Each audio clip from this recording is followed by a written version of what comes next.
Hyderabad Somajiguda press club లో గిరిజన సంఘాలు రౌండ్ టేబుల్ సమావేశం నిర్వహించాయి। ఈ కార్యక్రమంలో మాజీ మంత్రి రవీంద్ర నాయక్, గిరిజన శక్తి జాతీయ అధ్యక్షులు వెంకటేష్ చౌహాన్, రాష్ట్ర అధ్యక్షులు శరత్ నాయక్, గిరిజన సంఘాల ప్రతినిధులు పాల్గొన్నారు। కాంగ్రెస్ ప్రభుత్వం ఏర్పాటు చేయడంలో బంజారాలు కీలక పాత్ర పోషించారని వివిధ గిరిజన సంఘాల ప్రతినిధులు తెలిపారు। సీఎం రేవంత్ రెడ్డి బంజారాలకి మంత్రివర్గంలో చోటు కల్పించాలని డిమాండ్ చేశారు। కమిషన్ ఒకటి మంత్రివర్గం, నాలుగోది తాండా పంచాయతీ అయింది, నాలుగోది రెవెన్యూ గ్రామ పంచాయతీ। సో రెవెన్యూ గ్రామ పంచాయతీలో గుర్తించి ఎట్లా తాండా గిరిజన గ్రామ పంచాయతీ అనాలి। సో గిరిజన శబ్దం వస్తేనే that counts under article 275(1).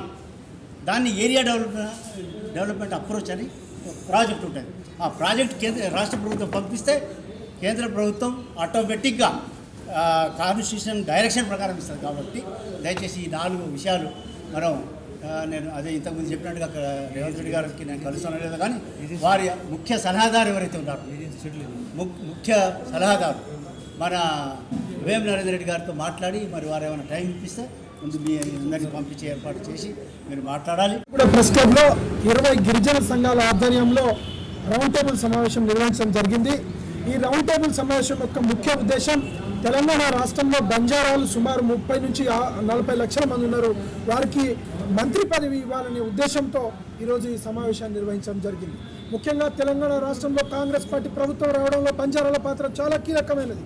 బంజారాలు one సైడెడ్గా ఏకపక్షంగా కాంగ్రెస్ పార్టీకి ఓటేశారు సోదరులారా।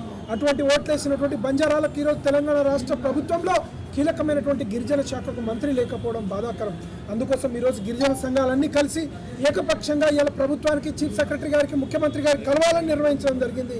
రాబోయే కాలంలో ఖచ్చితంగా కాంగ్రెస్ పార్టీ నుంచి 4 బంజారా ఎమ్మెల్యేలు ఉన్నారు, వారిలో సీనియర్ ఎవరు ఉంటే వారికి అవకాశం కల్పించాలని ఇవాళ గిరిజన సంఘాలు డిమాండ్ చేస్తూ ఉన్నాం। గిరిజన సంఘాల రౌండ్ టేబుల్ సమావేశాన్ని సోమాజిగూడ ప్రెస్ క్లబ్లో దాదాపు 15 ప్రజా సంఘాలు, విద్యార్థి సంఘాలు, ఉద్యోగ సంఘాలతో నిర్వహించడం జరిగింది।